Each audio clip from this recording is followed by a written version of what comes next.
Mi nombre es Edgar Rodríguez, soy docente de la Tecnicatura de Construcción y en esta oportunidad vamos a estar hablando de la elaboración del encofrado para un pilar y viga en hormigón armado. La madera a utilizar va a ser pino nacional y las herramientas de mano para la elaboración de este encofrado van a ser estas: un martillo, un metro de madera plegable, una tenaza. Tanto la tenaza como el martillo son más bien largos, son reconocidos por ser largos, ¿de acuerdo? Porque el tamaño del mismo hace que podamos ganar más distancia, tanto con la tenaza como con el martillo. Y en el caso del martillo vamos a tener mejor golpe, ¿de acuerdo? También sumamente necesaria es una escuadra para poder hacer marcas ortogonales y también, bueno, la clavera. Si pensamos en la madera que vamos a utilizar, la tabla de pino nacional es una tabla que se le hacen cortes de 3,30 de largo por 15 por 1 pulgada. Esas son las medidas que tiene, ¿sí? Y vamos a ver cómo con la misma madera nosotros podemos solucionar casi cualquier medida que tengamos que resolver. Si nosotros agarramos una tabla de 15 y le tratamos de sacar 3 listones a lo largo, a esa madera le llamaremos entonces listón. Pero si a ese listón a su vez lo cortamos en tramos más chicos, le vamos a llamar gatel, ¿de acuerdo? Y dependiendo de dónde ubiquemos ese listón y ese gatel, también dentro de la pieza, de ese molde que vamos a estar fabricando, también van a adquirir distintos nombres. Pensemos en el pilar. Imaginémonos que estamos en la segunda planta. Imagínense que se llenó la losa de hormigón, que el hormigón está fresco y que alrededor de los hierros de espera para el pilar de la planta siguiente, nosotros tenemos que generar algo para poder asegurar el encofrado, ¿verdad? Entonces lo que hacemos es agarrar un trozo de madera de 15, colocarle algunos clavos, como por ejemplo estos, así, clavos de 2,5 pulgadas, a medio colocar, o sea, enterrándolo solamente 1,5 centímetros ya alcanzaría, y el resto del clavo queda afuera. Esta misma madera, que le vamos a llamar zapatilla, que generalmente es una tabla de 15, ¿no? Y no un listón, la vamos a sumergir entonces en el hormigón y van a quedar allí, ¿sí? Va a quedar colocada allí. Esa misma tabla, una vez que el hormigón haya secado, no va a poder salir porque esos clavos quedan atrapados en el hormigón seco, ¿sí? Y nosotros, como necesitamos asegurar el encofrado a ese piso, a ese pavimento, a ese hormigón seco, y en el hormigón seco no se puede clavar ningún clavo, lo que hacemos es clavar sobre esa misma madera, ¿de acuerdo? Estas zapatillas van a estar pensadas entonces tanto para colocar el marco alrededor de ese pilar que tiene los hierros de espera, como a una distancia prudencial para poder colocar entonces también maderas que quedan como escuadras, que le vamos a llamar vientos, que van a servir entonces para dejar ese pilar en una posición vertical, ¿sí? Decíamos entonces que bueno, que una vez que nosotros cortamos un listón y lo cortamos en trozo, dependiendo del lugar donde iban a estar ubicados, ese mismo gatel iba a tener distintos nombres. Si pensamos en en el pilar que tenemos que colocarle gateles alrededor, le vamos a llamar prensas, ¿sí? Como verán acá, entonces tenemos que hacer que coincida, ¿sí?, una prensa con otra, que una pase por debajo de la otra, ¿sí? De esa manera, una vez que nosotros armamos el molde del pilar, como en este caso, ¿sí?, las prensas que cruzan una por debajo de otra van a servir entonces para asegurar que ese pilar no se abra. Como pueden ver acá, tenemos un clavo que está a medio colocar. Eso va a servir también para desencofrar una vez seco el hormigón, ¿sí? Entonces, ¿qué es lo que nos da la posibilidad de que una prensa pase exactamente por debajo de la otra?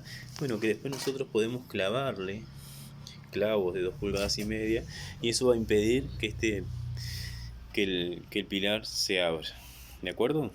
Nosotros pensamos en ese pilar que va a estar lleno de hormigón y que el hormigón va a entrar en estado líquido, va a hacer fuerza allí como cualquier líquido hace de fuerza en un recipiente. Pensemos en un tanque de agua, por ejemplo, ¿no? Va a ser mayor la presión que haya en la parte más abajo, ¿sí?, que la presión que pueda tener en la parte más arriba, ¿no? Pensemos en ese recipiente de agua que está lleno de un líquido y sin duda la presión de abajo va a ser mayor. ¿Por qué? Porque tiene todo el peso de ese líquido haciendo fuerza, haciendo presión, ¿sí? Lo mismo ocurre entonces en el pilar. Eso significa que en la parte más abajo del pilar las prensas van a estar más reforzadas, o bien pueden ser prensas dobles, ¿no? Puede llegar a ser el caso dependiendo de la dimensión del pilar.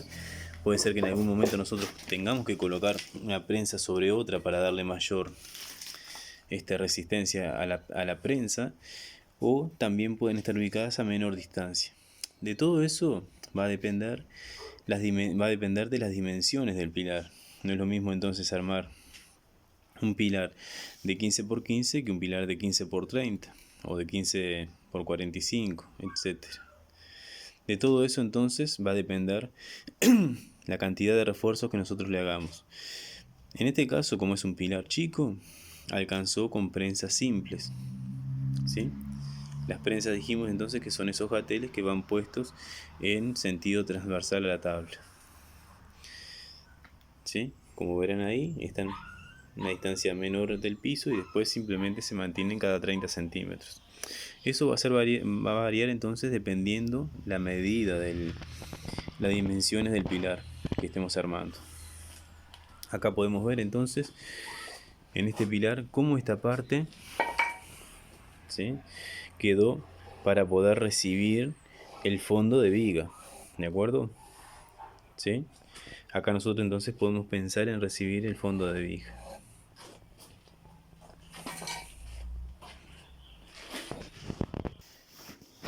Muy bien, acá entonces tenemos lo que sería la viga, ¿verdad? Sabemos entonces que es una viga sencilla, algo que estamos simplemente para poder realizar esta muestra, ¿de acuerdo? Muy bien, vamos a empezar a describir por partes. Esto que vemos acá es el fondo de la viga, ¿sí? Estas medidas entonces nos va a decir el plano de qué dimensiones es la viga. Y en base a eso nosotros vamos a empezar primero fabricando el fondo de viga, ¿de acuerdo? El lateral siempre va a estar clavado hacia el fondo de viga y no al revés. Y eso nos va a permitir a nosotros entonces, en determinado momento, de ser necesario, desencofrar el lateral, desencofrar los costados de la viga y dejar el fondo de viga el tiempo que sea necesario, siempre apuntalado. Y esta diferencia que nosotros podemos ver acá es la misma diferencia que nos permite a nosotros apoyar en el pilar, ¿de acuerdo?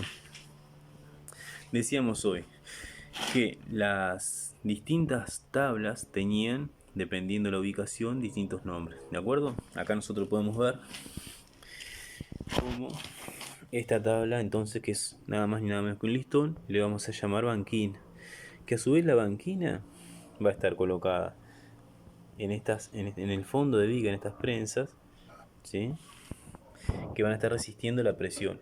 Primero que nada la presión de abajo.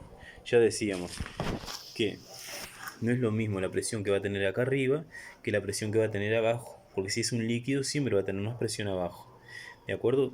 Por eso es necesario entonces de alguna manera asegurar la manera, buscar la forma de poder contrarrestar esa presión, ¿sí?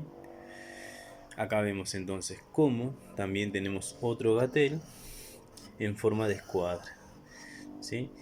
La escuadra esa es simplemente para poder contrarrestar la presión que va a venir desde acá arriba, para que la viga pueda seguir manteniendo entonces su misma forma, a pesar del uso de un vibrador o algo que sirva para sacar las burbujas de aire del hormigón, ¿sí?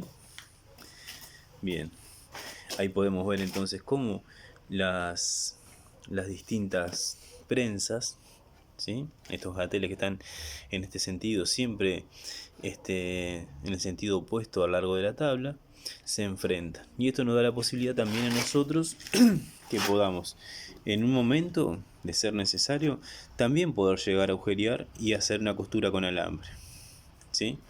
Como verán, acá hicimos que terminara el ras de la tabla. También puede llegar a ser el caso de que esta misma prensa sobresalga un poquito y eso nos sirva también para atar en la parte de arriba. O también puede darse el caso que podamos llegar a clavar un gatel de lado a lado para que mantenga para que la viga pueda mantener siempre la misma medida. Muy bien, entonces acá tenemos el ejemplo del pilar y la viga ya armada en madera, en pino nacional, ¿de acuerdo? Como podemos ver entonces, bueno, repasando entonces todo lo que habíamos dicho, ¿no? Las prensas van a estar ubicadas entre 30 y 40 centímetros, dependiendo siempre de la dimensión del pilar, y el tamaño de las prensas podrán ser simples o dobles, dependiendo también la dimensión del pilar, ¿de acuerdo? Cuanto más grande, más presión va a ser, por lo tanto es necesario buscar la forma de poder contrarrestar esa presión, ¿de acuerdo? ¿Cómo vamos a hacer nosotros para que nos quede exactamente uno sobre otro? Bueno, cuando hagamos la marca con la escuadra, esa marca ortogonal con la escuadra a 90 grados, ¿no? Vamos a poner, si estamos armando uno de los laterales, vamos a colocar el gatel a la derecha y en la siguiente vamos a colocar el gatel, todos los gateles entonces a la izquierda, ¿sí? Simplemente con colocar el gatel de un lateral a la derecha y los gateles del otro lateral a la izquierda de esa línea ya alcanza para que nos quede uno sobre otro, ¿sí? Muy bien, acá podemos ver entonces cómo funciona la banquina, ¿sí? Que está allí soportando la presión de la prensa en el caso de la viga, cómo la escuadra va a mantener siempre la verticalidad de esa viga para que no se deforme. Acá podemos ver entonces el desfasaje que le habíamos hecho a la línea, ¿sí? En el fondo de losa, en el fondo de viga, para que apoyara sobre el pilar, ¿sí? Decíamos entonces, este listón le llamamos banquina. Y a estos otros gateles le vamos a llamar prensa, le vamos a llamar escuadras, le vamos a llamar crucetas también. Acá tenemos algo, pero es solamente a modo de ejemplo, ¿sí? Cómo sería entonces el apuntalamiento, ¿sí? En este caso simplemente usé un listón, más que nada de ejemplo. Generalmente lo que usamos cuando hacemos obra tradicional en madera van a ser puntales de eucalipto, ¿sí?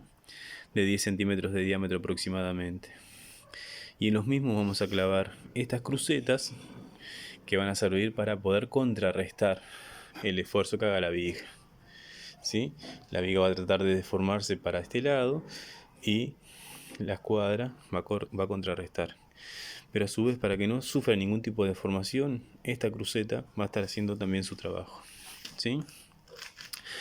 Todo esto entonces nos va a permitir a nosotros poder desarmar el lateral de la viga sin llegar a tocar el fondo de viga. El fondo de viga va a seguir apuntalado el tiempo que sea necesario, ¿de acuerdo? Generalmente el tiempo para desarmar va a depender de la dimensión de la viga y va a depender también de lo que es la memoria constructiva, ¿sí? Es entonces en ese recaudo escrito donde se detallan todo este tipo de cosas, ¿verdad? Por ejemplo, el tiempo de desencofrado de cada pieza de hormigón armado. Entonces ahí podemos ver, a modo de ejemplo, ¿no? Recordemos que esto es solamente algo, no está hecho a escala, es simplemente un prototipo hecho a escala 1 a 1 y en medidas más cortas, ¿sí?